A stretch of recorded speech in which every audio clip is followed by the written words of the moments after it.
From the outside, the NFL tried to play it cool. A rookie quarterback signs his first contract. Happens every year. 5th-round pick? Nice story, but not headline material. Except this wasn't just a rookie signing. This was the day Shedeur Sanders quietly pulled off one of the boldest business moves the league had ever seen. Because hidden between the mundane paragraphs of legal jargon and salary figures in his rookie contract was a small but seismic detail. One that would turn him from just another name on the Browns' depth chart into the blueprint for a new era of athlete empowerment. If you're into the real story and all the messy twists they don't show on highlight reels, go ahead and subscribe. And if you're sticking around to see how this Browns QB chaos plays out, you should definitely be subscribed. Shedeur didn't just sign an NFL contract. He negotiated himself into a position the league never won him in. He made himself uncaged. The prime equity clause, a term agents and front office execs now whisper like it's some sort of secret weapon, gave him ownership over something the NFL guards more fiercely than game film: his brand. Not just a right to sell merch with his name on it, but the right to profit from it, directly and significantly. Every jersey sale, every sponsored highlight reel, every clip of him that the league tried to monetize. And here's the twist. This wasn't about being greedy. It was about being free. For decades, the NFL has thrived on the same formula. Draft a player, own the image. Sure, the player gets fame and a nice paycheck, but the real money, the millions in merch, marketing, and media, gets funneled to the league's machinery. Players rarely see more than crumbs. But Shedeur wasn't walking in blind. He grew up watching his father, Deion Coach Prime Sanders, navigate the same landscape. Only Deion refused to play by the rules. From his MLB-NFL double career to turning his own swagger into a brand long before personal branding was a buzzword, Deion had written the original playbook, and now Shedeur was running a new version of it. He understood something most rookies don't. In the modern sports world, you are the product. The NFL may sign your checks, but they don't own your story unless you hand it over. And Shedeur? He wasn't handing over a thing. In the months that followed, the clause became more than a contract detail. It became a storm cloud over NFL headquarters. In boardrooms, owners were looking at merchandise reports with gritted teeth. The math was brutal. A standard rookie jersey sale, pure profit for the league and team. A Shedeur jersey sale, 20% sliced off the top and sent straight to his account. Multiply that by a national fan base, social media reach, and a Coach Prime connection, and you start to see why this rattled people in power. And it wasn't just about the money, it was about the precedent. Because once one player proves it's possible, everyone else starts asking the same question. Why can't I have that? Agents began circling like hawks. Rookie negotiations, usually a snooze fest of fixed salary scales, suddenly had a live wire running through them. College stars with millions of Instagram followers were telling their representation, "Get me a Sanders clause, or I'll wait for a team that will." The NFL doesn't fear one player breaking the mold. They fear an entire generation doing it. Inside the Browns facility, things were complicated. On one hand, Shedeur's popularity was a gold mine. His name alone was selling out jerseys, moving tickets, and generating hype around a franchise that hadn't exactly been overflowing with national buzz. On the other hand, everyone knew he didn't need the Browns to be a star. That's an unsettling dynamic for a team used to being the gatekeeper to fame. The marketing team had to adjust on the fly. Normally, they'd roll out player content through official channels, where the NFL gets its cut. But Shedeur's team was producing their own high-quality, behind-the-scenes content and dropping it on his personal platforms. Millions of views, direct monetization, no league middleman. Even little things started shifting. Media day schedules had to be coordinated with his brand shoots. Social media campaigns for the Browns couldn't overlap with Sanders-branded announcements. Equipment staff were getting requests from across the country for custom Sanders gear. For a fifth-round rookie, that's unheard of. The real turning point came midseason. On a crisp Sunday night, in a high-pressure division matchup, Shedeur lit up the field. 3 touchdowns, no turnovers, perfect reads against one of the top defenses in the league. But the real fireworks came after the game. Within hours, his personal YouTube channel dropped a mini documentary showing his preparation for that exact game, exclusive locker room access, mic'd up moments from practice, film sessions with receivers. It was raw, authentic, and masterfully produced. And here's the dagger. It aired before the NFL Network's official highlight package. Fans didn't wait for the league's recap. They'd already gotten the inside story straight from the source. That was when it hit people. Shedeur wasn't just in the NFL. The NFL was now just part of his media ecosystem. By the offseason, the ripple effects were everywhere. Owners started pushing for language in future CBAs to limit equity clauses. Agents began prepping counterarguments. The NFLPA smelled leverage. Meanwhile, players, both rookies and vets, were hitting Shedeur up privately for advice. And he gave it, freely. Not just how to negotiate a clause, but how to build a brand before you even set foot in the league. How to turn social media followers into paying customers. How to own your highlights, your image, your voice. His message was simple. The league can be part of your career, but it doesn't have to be your whole career. What makes this all so dangerous for the NFL is that Shedeur can back it up on the field. If he were just a marketing genius with mediocre stats, the league could brush it off as a fluke. But he's producing, reading defenses like a veteran, making clutch throws under pressure, leading huddles with confidence. That combination, star-level play and independent brand power, isn't something the NFL is equipped to contain. It's the same reason global athletes like LeBron James, Lionel Messi, or Serena Williams operate on a different plane. The sport is what they do. The brand is who they are. Now, the Sanders Clause isn't just a contract quirk. It's a movement. Young athletes across sports are studying it. College stars are walking into meetings with agents already demanding similar terms. Even players in other leagues, hockey, baseball, soccer, are taking notes. And the NFL's challenge is clear. Adapt or get left behind. Because the truth is, this isn't going away. You can't unring the bell. Shedeur proved the model works. He proved you can own your story, monetize it, and still perform at the highest level. And for the first time in a long time, the league isn't the one writing the rules. Shedeur Sanders is. The more Shedeur's name popped up in conversations, the more you could feel the tension building under the surface. Not just in Cleveland, not just in the AFC, everywhere. Because this wasn't a one-off story anymore. It was a slow-burning revolution. In private circles, rival quarterbacks were taking notice. They'd never admit it in front of a microphone, but in the quiet moments, in the locker rooms after practice, the talk wasn't about coverages or blitz packages. It was about clauses, ownership percentages, and the fact that Shedeur had figured out a way to beat the NFL at its own game before he'd even thrown his first playoff pass. Some of the veterans, especially guys in their 30s who spent a decade playing the yes sir, no sir game of the league, were quietly seething, not at Shedeur, but at the fact that they hadn't thought it first.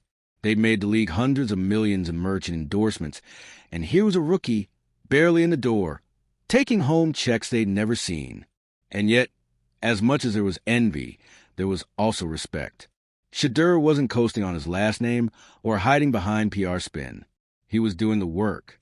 He was showing up early, staying late, and leading with the kind of poise that makes even the most skeptical teammate think, yeah, I'd follow this guy. By mid-season, you could see the copycats starting to form, not in contract language yet, but in behavior. Quarterbacks in other cities started launching personal content channels. Receivers began releasing their own limited edition merch lines, independent of the team store. A few defensive stars even experimented with direct-to-fan highlight packages, monetized without the league stamp. It was like the first crack in a dam. Small at first, harmless looking, but everyone could feel the water building behind it. The NFL's top brass wasn't blind to it. Inside those Manhattan offices, strategy meetings took on an almost paranoid edge. It wasn't about stopping Shedeur. That ship had sailed. It was about making sure he didn't become the first domino. The league's lawyers combed through the CBA, looking for leverage points. Could they restrict how players use their likeness while under contract? Could they limit the percentage of sales a player could take from team-branded merch? Could they impose league-controlled approval on sponsorships that weren't official partners? Every option they came up with had one big problem. It looked bad. Publicly, the NFL loves to present itself as player first. Slapping restrictions on a rookie who just wants to own his name and image, that would go over about as well as a blown pass interference call in the playoffs. Meanwhile, Shedeur kept playing chess while everyone else played checkers. His social channels weren't just pumping out highlight clips. They were telling a story. Fans weren't just watching him throw touchdowns. They were watching him grind through ice baths, break down field with his receivers, and crack jokes in the locker room. He wasn't just an athlete to them. He was a character in a series they couldn't stop binging. And here's the genius part. Every piece of that content was monetized. Not in a way that screamed by this or click here, but in subtle, well-integrated sponsorships that made his partnerships feel like part of the narrative. A Gatorade bottle in the film room? That wasn't an accident. A Beats headset draped casually around his neck in the pregame tunnel? Also not an accident. It was the kind of branding the NFL used to have complete control over. And Shedeur was doing it better, faster, and without cutting them in on the deal. The Browns, to their credit, were starting to lean into it. At first, the front office had been wary, maybe even a little resentful, but the numbers didn't lie. Ticket sales jumped. Merchandise sales, especially anything with Sanders on the back, skyrocketed. Local TV ratings spiked when he started. Even their national profile got a boost. Suddenly, Cleveland games were being discussed on shows that usually only talked about Dallas, Kansas City, or New England. Kevin Stefanski, the head coach, wasn't blind to the business side, but his focus stayed on the field. And from that perspective, Shedeur was giving him exactly what he needed: accuracy, leadership, and the ability to turn broken plays into momentum. You could almost see the shift in Stefanski's posture during press conferences. Early on, he'd been cautious, careful not to heap too much praise on his rookie QB. But as the weeks rolled on and Shedeur kept delivering, Stefanski's tone changed. The compliments got warmer. The smiles came easier. The unspoken truth was becoming impossible to ignore. This wasn't just a marketing win for the Browns. This was a football win. Still, the politics never stopped swirling.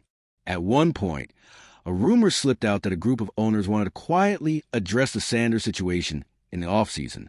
The phrasing was vague, but the intent was obvious. They wanted to prevent other rookies from demanding the same freedoms. But the problem was, every time they discussed it, they ran into the same wall: public opinion. Fans weren't mad at Shedeur. They loved him. To the average person, he wasn't some corporate threat. He was the underdog who beat the system, the rookie who refused to be shoved into background, the kid who didn't just show up to play football, he showed up to own himself. And that made him untouchable in a way very few athletes ever achieve. The real breaking point came late in the season when Shedeur's jersey sales report leaked again, only this time it wasn't just about the Browns. His merch was outselling players in other sports: NBA stars, MLB All-Stars, even a couple of World Cup soccer players. And remember, that was with him playing for a team that hadn't been to a Super Bowl in decades. The NFL could no longer pretend it was a Cleveland phenomenon. This was a Shedeur phenomenon. By the final home game of the regular season, something surreal was happening in the stands. Browns jerseys with Sanders on the back weren't just in team colors anymore. Fans were wearing them in black and gold, Coach Prime's colors, in white and red, his old college colors, even in custom designs that had nothing to do with Cleveland at all. It was the purest sign yet that his brand had outgrown the team. And that's where the real danger and opportunity lies. For the NFL, the fear is simple. If one player's brand becomes bigger than the shield, the balance of power shifts forever. For players, it's a dream: the ability to control your own career on and off the field without being dependent on the league's machinery. Shedeur proved it could be done. He didn't wait for permission. He didn't play nice just to earn his platform. He walked in with it, and he protected it like his life depended on it. And in doing so, he may have cracked open a door the NFL has been trying to keep locked for decades. By the time the Browns clinched their playoff spot, the Sanders effect wasn't just a catchphrase. It was a living, breathing thing. And it wasn't staying in Cleveland. Other fan bases, completely unrelated to the Browns, were buying into his story. You had Raiders fans in Vegas wearing his jersey, 49ers fans in the Bay rocking his merch like they were lifelong believers. Even in Dallas, where his father had built part of his Hall of Fame legacy, Cowboy supporters were openly talking about tuning into Browns games just to watch him play. This was the kind of cross-team pull the NFL rarely sees outside of generational superstars. Normally, that takes years to develop. Shedeur had done it in months. The lead-up to his playoff debut became a media circus in its own right. ESPN, FS1, podcasts, YouTube shows, every outlet wanted a piece of the storyline. Some focus on the football angle. The rookie who'd wrestled the starting job away with nothing but accuracy, leadership, and a calm under pressure you can't coach. Others zeroed in on the business side. The player who'd out-negotiated the league before even stepping on the field for a meaningful game. Either way, the conclusion was the same. This wasn't your average rookie playoff appearance. This was a proof of concept. Inside the Browns' locker room, the energy was different. Veterans who'd been through playoff runs before were watching Shedeur closely, waiting to see if the moment would change him. But if there were nerves, he hid them well. The same composure that had made him dangerous in training camp was still there. Calm eyes, steady voice, no wasted motion. What caught some teammates off guard was how much he embraced the pressure. He wasn't pretending it wasn't there. He was leaning into it. In the team meeting before the game, he stood up, not because the coaches asked him to, but because he wanted to, and said, "Every play is ours. Every yard is ours. We're not borrowing this moment from anyone. We're taking it and we're keeping it." That wasn't just talk. On game day, he walked onto the field like he belonged there, like it was week one of a season he'd been in control from the start. From the first snap, it was obvious the stage wasn't too big for him. The opposing defense came after him hard. Blitz packages, disguised coverages, delayed safety drops, but he stayed poised. His footwork was sharp, his reads were quick, and his throws had that snap you only see when a quarterback is locked in. By halftime, he'd already thrown for over 200 yards and a pair of touchdowns, one of them a perfectly timed strike to a receiver running a double move against man coverage. It wasn't just clean execution. It was swagger in motion. The sideline energy was electric. Even defensive players were talking about him between series. You could feel it. The team wasn't just playing for a win. They were playing for him. Off the field, the ripple effect was even louder. Social media exploded. Clips from the game weren't just hitting NFL channels. They were everywhere. TikTok, Instagram, Twitter. And here's where the Sanders model really flexed. Every single one of those clips was also going up on his own channels, monetized directly. The NFL's highlight package might get 1 million views. His? Triple that. And those were his numbers to keep. Sponsors were ready. 2. Within minutes of his second touchdown, one of his apparel partners dropped a Playoff Sanders hoodie online. Sold out in under 2 hours. By the fourth quarter, the game had turned into something of a coronation. The Browns' defense locked down the win, but the story was all about the rookie quarterback who just dismantled a veteran-laden playoff defense. The handshake line after the game told its own story. Opposing players who'd never met him stopped to talk. Coaches gave him that long, measuring look, the one that says, "You're not a fluke." The post-game press conference was where he truly stamped the moment. Asked how it felt to win his first playoff game, he smiled, not cocky, but completely sure of himself, and said, "It feels like the start. Not we're happy to be here. Not we'll see what happens next. Just the start." That line was replayed for days, not because it was flashy, but because it summed up exactly who he was. He wasn't here for a Cinderella run. He was here to build something lasting. The NFL's internal response after that game was telling. Owners who had been skeptical before were suddenly curious. Marketing departments that had rolled their eyes at player-controlled branding were now sketching out ideas for how they could work with it instead of against it. And yet, the undercurrent of resistance was still there. You could hear it in the careful language executives used. "We have to protect the integrity of the brand," or "We need to ensure parity in player opportunities." Translation: they still didn't like the idea of players controlling revenue streams they couldn't touch. But here's the catch. Now they couldn't stop it. Every rookie in the upcoming draft class was watching. Every agent was preparing a pitch. Every player with social media following was wondering why they weren't monetizing it the way Shedeur was. The toothpaste was out of the tube. In the weeks that followed, the Browns' playoff run continued. Win after win, Shedeur's legend grew. His numbers were strong, but it was his presence, the way the team seemed sharper, looser, and more confident around him, that made the difference. On the business side, his model kept firing on all cylinders. The docuseries about his rookie year dropped mid-playoffs and racked up millions of views in the first weekend. His merch line expanded beyond jerseys into lifestyle apparel. It wasn't just Browns fans buying it. At one point, an NFL reporter pointed out that his off-field earnings were outpacing the contracts of multiple Pro Bowlers. The league had never seen anything like it. The night before the AFC Championship, a story broke that shook the quiet halls of NFL headquarters. A top quarterback prospect in the next draft was already refusing to sign with certain teams unless they agreed to a Sanders clause. That was it. The moment the league knew they were dealing with a movement, not an anomaly. When Shedeur finally walked off the field after that playoff run, whether it ended in the Super Bowl or not, one thing was undeniable. He had changed the math.